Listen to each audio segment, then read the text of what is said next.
জয় গুরু। বন্দে পুরুষোত্তমম। আলোচনা প্রসঙ্গী দ্বিতীয় খণ্ড। 7ই পৌষ সোমবার 1348 বঙ্গাব্দ, ইংরেজি 22/12/1941 খ্রিস্টাব্দ।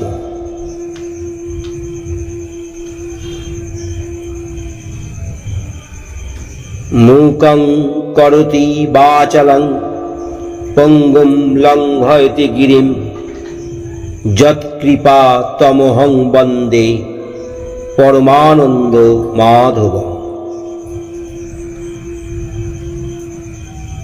শ্রী শ্রী ঠাকুর সবেমাত্র সকালে ঘুম থেকে উঠেছেন। আচমকা একটি মা এসে ঠুস হয়ে কেঁদে পড়লেন। বাবা, আমার বুক যে জ্বলে যাচ্ছে, আমি যে আর সইতে পারছি না। বাবা, আমি কি পাপ করেছি? তুমি আমাকে না নিয়ে খোকাকে নিলে কেন? আমি যে আর সহ্য করতে পারছি না। বুকখানা আমার ঝাঁঝরা হয়ে গেছে। আমি কি করব বাবা? কোথায় যাব? কোথায় গিয়ে জ্বালা জুড়ব? পৌরা একটি মা এইভাবে বিলাপ করছেন আর হাউ হাউ করে কাঁদছেন। মাঝে মাঝে তাসুর শানে মাথা খুঁড়তে চাইছেন, আর অন্য সবাই তা থেকে তাকে প্রতিনিবৃত করতে চেষ্টা করছেন। শ্রী ঠাকুরও নির্বাক। তার চোখ দিয়ে টস টস করে জল গড়িয়ে পড়ছে। মুখখানা বিষাদ ও করুণায় ভরা। পুত্র শোকাতুরা জননীর থেকেও তার মুখশ্রী বেশি মলিন ও পাণ্ডুর হয়ে উঠেছে। তিনিই যেন হারিয়েছেন তার অতি প্রিয়জন কাউকে। অঝরে ধারা বেয়ে পড়ছে তার দুটি চোখ দিয়ে। কাঁদতে কাঁদতে তার চোখ দুটি লাল হয়ে উঠেছে। চোখের জল গড়িয়ে পড়ে, গায়ের কাঁথা ভিজে যাচ্ছে। মার ক্রন্দন ও বিলাপের বিরাম নেই। তিনি এতই অভিভূত যে শ্রী ঠাকুরের দিকে চাইবার অবকাশ নেই। এদিকে শ্রী ঠাকুরের অবস্থাও কাহিল। তার চোখ মুখের দিকে আর চাওয়া যাচ্ছে না। একটা অবক্ত বেদনায় তিনি যেন মর্মান্তিক যন্ত্রণা পাচ্ছেন। বারবার তার অধর স্ফুরিত হয়ে উঠেছে।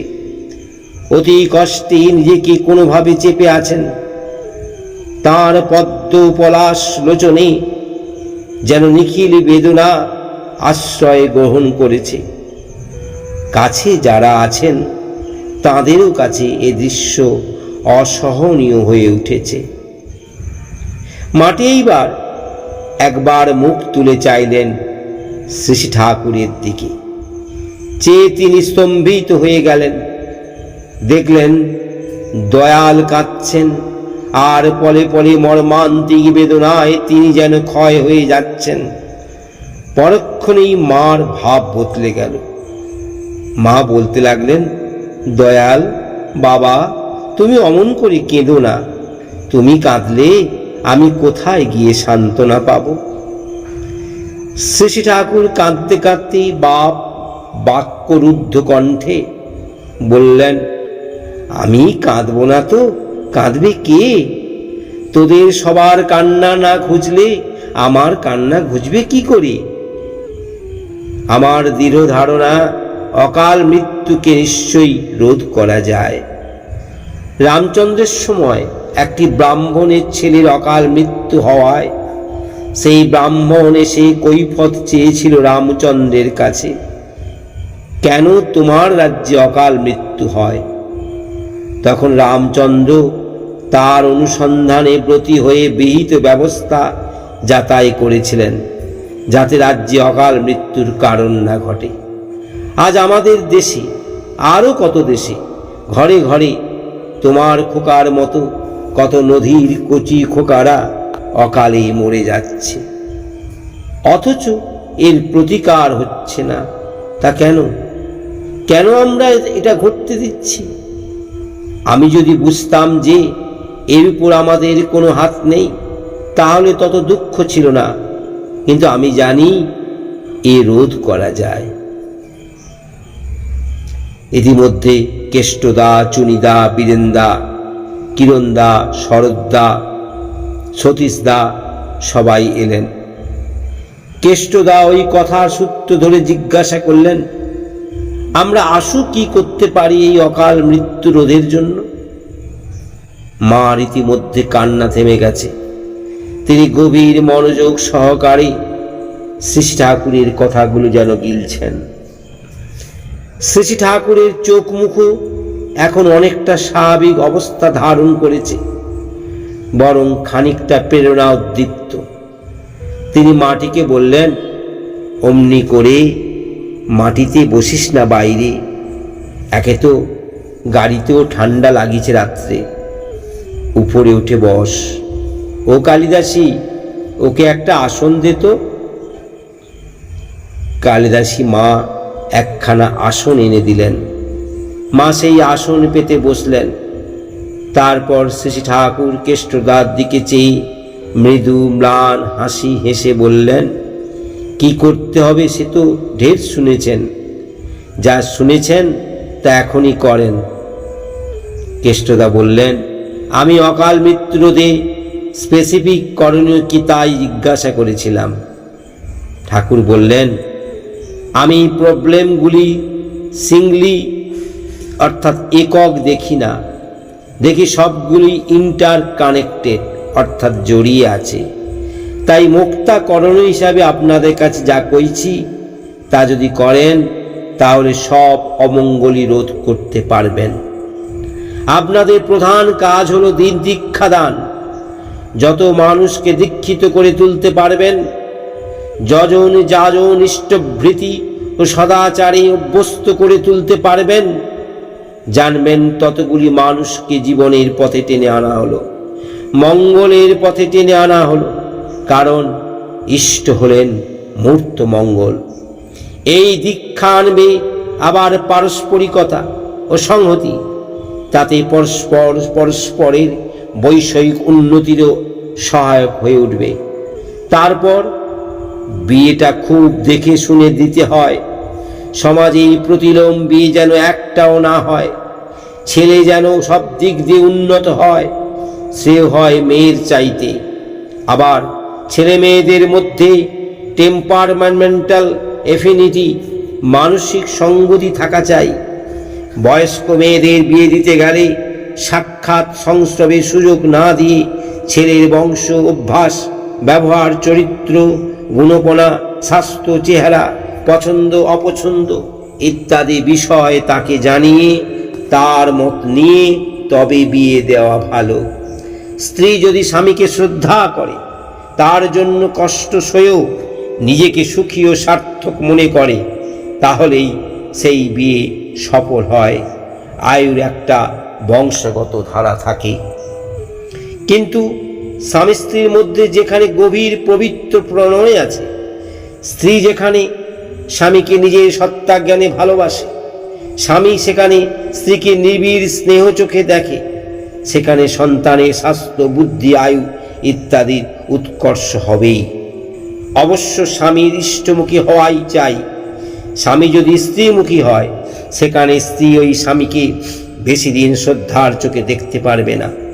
তাছাড়া স্বামী স্ত্রীর উভয়ের মধ্যেই তখন প্রবৃত্তিরই প্রাধান্য দেখা যায়। এইভাবে মানুষ যদি ইষ্টকৃষ্টি সদাচার পরায়ণ হয়, বিয়ে যদি ঠিক মতো হয়, শিক্ষা ও পরিবেশকে যদি খানিকটা সুগঠিত করে তোলা যায়, পুরুষের ও মেয়ের আবশ্যক জ্ঞাতব্য যা, তা অবশ্য করণীয় যা, সেগুলিতে যদি তাদের সরগর ও সক্রিয় করে তোলেন, দেখবেন দেশের লোকের স্বাস্থ্য, আয়ু, কর্মক্ষমতা কতখানি বেড়ে যাবে। আর সুজনন ও সুযোগ্যতার জন্য চাই বর্ণাশ্রম সম্মত চলন। এগুলি সোজাসুজি বিজ্ঞানের কথা, আমাদের হাতের মধ্যের ব্যাপার। কেষ্টদা বললেন, আপনি এই যা বললেন, এই কটা কথা মাথায় রেখে চলতে পারলে তো অনেক কিছু হয়ে যায়, কিন্তু দেশের মধ্যে ব্যাপকভাবে এইটা চালাতে গেলে সে বহু কাঠখড়ি খরচ করা প্রয়োজন। ঠাকুর বললেন, সেই জন্যই তো আমি বারবার আপনাদেরই কই কর্মী সংগ্রহের কথা। চরিত্রবান আচারবান কর্মী ছাড়া হবে না। আর পুঁথিপত্র, বক্তৃতা, রেডিও, সিনেমা, যাত্রা, থিয়েটার, নাটক, নোভেল, গল্প, শিল্পকলা, সঙ্গীত, আমোদ, উৎসব, মেলা, কথা, কবি, জারি, খবরের কাগজ, চিঠিপত্র, পত্রিকা, খেলাধুলো, প্রদর্শনী, শোভাযাত্রা, পোস্টার, পাম্পলেট, ছবি, মটো, বিজ্ঞাপন ইত্যাদি যতভাবে পারেন সব কিছুর মধ্য দিয়ে মানুষকে ভগবদ্মুখী করে তুলতে, কর্মঠ দক্ষ করে তুলতে, সুসংহত সেবাপ্রাণ করে তুলতে প্রেরণা যোগান। লাগেন সারা যা থাকে কপালে। দুনিয়ায় আইছি তো সুখ করে নেই। হায় সে কি সুখ, এই গহন ত্যাজি হাতে রয়ে জয়তুরি। জনতার মাঝে ছুটিয়া পড়িতে, রাজ্য রাজা ভাঙিতে গড়িতে, অত্যাচারের বক্ষ পড়িয়া হানিতে তীক্ষ্ণ ছুরি। শ্রী ঠাকুরের চোখমুখে প্রচণ্ড উদ্দীপনার স্থির বিজলি দীপ্তি। অগ্নিময় উদ্দীপনার এত শীতের মধ্যেও যেন সকলে গরম হয়ে উঠেছেন। উপস্থিত সবার চোখ মুখে আনন্দ জ্বলছে। শ্রী ঠাকুরকে এইবার তামাক সেজে দেওয়া হলো। তিনি আস্তে আস্তে তামাক খাচ্ছেন, দৃষ্টি ফেল ফেল করে, যেন অন্য কোনো রাজ্যে আছেন। আয়ত আখি যুগলে স্নেহ, প্রেম, করুণা, প্রেরণা ও অনির্বচনীয় মাধুর্যের সৃষ্টি করেছে। সেই অমীয় দৃষ্টি মেলে দয়া বৃষ্টি করেছেন সবার উপর। প্রত্যেকের বুক কানায় কানায় ভরে গেছে সুধাসিক্ত আনন্দ সম্ভারে। শ্রী ঠাকুর আবার মাথা দুলিয়ে দুলিয়ে অনুপম ললিত ভঙ্গিমায় লীলায়িত অনিন্দ কণ্ঠে প্রাণ কাড়া মূর্ছনা তুলে আবৃত্তি শুরু করলেন। কবে প্রাণ খুলে বলিতে পারিব, পেয়েছি আমার শেষ। তোমরা সকলে এসো মোর পিছে, গুরু তোমাদের সবারে ডাকিছে। আমার জীবনে লোভিয়া জীবন, জাগরে সকল দেশ। নাহি আর ভয়, নাহি সংশয়, নাহি আর আগু পিছু। পেয়েছি সত্য, লোভিয়াছি পথ। সরিয়া দাঁড়ায় সকল জগৎ, নাই তার কাছে জীবন মরণ, নাই নাই আর কিছু। হৃদয়ের মাঝে পেতেছি শুনিতে দৈববাণীর মতো, উঠিয়া দাঁড়াও আপন আলোতে। ওই চেয়ে দেখো কত দূর হতে, তোমার কাছেতে ধরা দিবে বলে আসে লোক কত শত। ওই শোনো শোনো কল্লোল ধ্বনি, ছুটে হৃদয়ের ধারা। স্থির থাকো তুমি জাগি, প্রদীপের মতো আলস তো আগি। এ নিশীথ মাঝে তুমি ঘুমাইলে, ফিরিয়া যাইবে তারা। জয় গুরু, বন্দে পুরুষোত্তম।